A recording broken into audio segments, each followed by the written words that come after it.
Alors salaamaaleykum askanu Sénégal man le docteur El Hadj Demba Ndiaye alors tey nag dama bëgg a waxtaan ak yéen ci la main d'œuvre africaine parce que bu ñu xoolee amin li xew suñu doom yi xale réew mi risques yi ñuy jël alors pour dem en Europe pour des conditions meilleures alors que ce soit par la mer ou bien désert bi des fois damay xool ay documentaires gis leen comme des fourmis ñuy deewee un peu partout parce que réew mi ni ko suñu waa ji yoree alors nga bëgg a tekki yeewu alors gis parents yi papa wala yaay daggitu mburu bu ñu la jox sax amuloo ko alors c'est difficile amin risque yooyu ñëpp d'accord recommandé wu ma kenn def ko mais nag je comprends aussi pourquoi ñoom ñu koy def daal parce que aussi nekk ci dëkk boo xam ni comme ni ko suñu président Ousmane Sonko waxee dëkk moom bu fekkee ni amul industrie mun nañu def jusqu'à la fin du monde amin du ñu dem fenn parce que industrie mooy développé dëkk boo xoolee la Corée du Sud fi ñu commencé et puis même que ça soit la Chine sous Mao alors ak Chine léegi bi nga xam ni liggéey rek moo takku industrie rek moo takku donc je ne peux donc blâmer ces jeunes africains qui veulent tenter leur chance en Europe et en Amérique du Nord. On sait que d'ailleurs l'Europe a besoin de main-d'œuvre à cause d'une grave crise démographique. Surtout l'Europe occidentale a fait l'erreur de ne pas assez payer le travail manuel et manque cruellement d'ouvriers, d'artisans. Et comme on sait déjà dans l'Antiquité, Athènes et Rome ne pouvaient se passer de la main-d'œuvre des esclaves. Bu ngeen xoolee par exemple comme les États-Unis parce que man ça fait 30 ans que je vis là-bas alors États-Unis kenn defaru ko lu dul l'esclavage maam yi ñu jële woon fii yóbbu leen ñoo defar subway ñoo defar pont yi ñoo defar voies ferrées yi et tout donc l'esclavage a toujours été vraiment le moteur de développement de ces pays occidentaux. Donc, mais je me pose la question, alors les immigrés sont-ils des esclaves modernes? Et dans une certaine mesure, je dis oui. Bon, en tout cas, pour ceux des pays qui ont recours à une main-d'œuvre surexploitée en provenance de l'Afrique subsaharienne, bu ngeen xoolee l'Angleterre et l'Irlande ont fait le choix d'une immigration polonaise plus exigeante sur le logement et les salaires, mais mieux qualifiée. La France, quant à elle, a favorisé l'immigration africaine pour des raisons philosophiques, politiques, historiques et économiques. Certains à gauche notamment soutiennent que l'africanisation de l'immigration permettra de mieux lutter contre le racisme à long terme, puisqu'il y aura plus en plus de métis.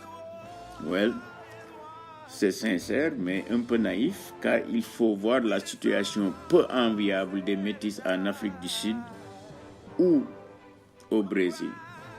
Trop noir pour les Blancs ou trop blanc pour les Noirs. Donc, au-delà des grands principes, la triste réalité, c'est que la main-d'œuvre africaine est logée dans des conditions indignes et qu'elle est sous-payée, surtout quand il s'agit des sans-papiers. Et on continue à croire à Dakar, autre que la France est un Eldorado, où il faut se rendre quitte à risquer sa vie. Je veux bien admettre qu'un Africain subsaharien à Paris peut, par ses seuls mandats, faire vivre toute une famille au pays. Mais au prix de quel sacrifice? ces jeunes qui viennent travailler en Europe vont bientôt manquer à l'Afrique, qui va vite se rendre compte qu'il n'est de richesse que d'hommes. Wow. D'autant plus que le regroupement n'incite pas les immigrés à retourner mettre leur expérience et leur économie au service de leur pays d'origine qui en a tant besoin. Donc, je dirais qu'un enfant éduqué en France ne voudra pas, à l'âge adulte, s'installer dans un pays pauvre qu'il ne connaît pas.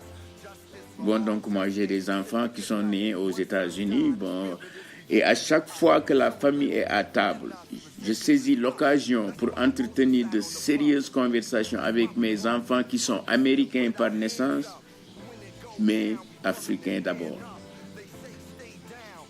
Ma fille Mati Ethel Ndiaye, qui poursuit des études en médecine, a toujours promis à la famille d'aller en Afrique après ses études pour donner sa contribution en faisant des recherches afin de protéger la population dans le domaine médical. Ces migrations, on se demandera probablement un jour si ces migrations n'ont pas été aussi préjudiciable à l'Afrique que la traite négrière au XVIIIe siècle. Osons regarder les chiffres. Les 2/3 des étudiants africains envoyés étudier en Europe ou en Amérique ne reviennent pas au pays. 1/3 des cadres africains vivent et travaillent sur un autre continent. Je suis le parfait exemple. 23 000 diplômés quittent l'Afrique chaque année, ainsi que 50 000 cadres d'entreprise. Et je donne l'exemple le cas béninois. 97% des médecins béninois, 80% des médecins ghanéens n'exercent pas en Afrique. Mais 100 000 cadres non africains employés par les firmes et les administrations coûtent à peu près 6 milliards de dollars par an à l'Afrique. Et cette fuite des élites est un drame. Quoi qu'on dise, c'est un drame. Comment ce continent peut-il s'en sortir sans ses forces vives?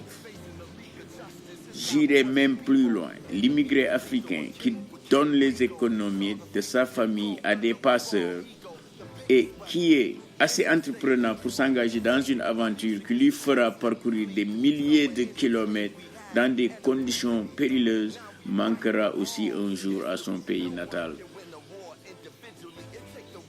Est-ce que dire qu'il faut interdire une immigration dont l'Europe et l'Amérique du Nord ont besoin et qui rend service aux Africains? Certes non. Mais il faudra ne pas siphonner l'Afrique des élites qui font tant de défauts en Afrique. Il faudrait faire preuve d'imagination pour rendre attractif le retour au pays et, comme je disais auparavant, en créant des industries pour que ces cerveaux puissent revenir dans ce pays et aider au développement de ce pays. Donc je vous remercie et vous donne rendez-vous demain pour un autre épisode. Merci et bonne journée.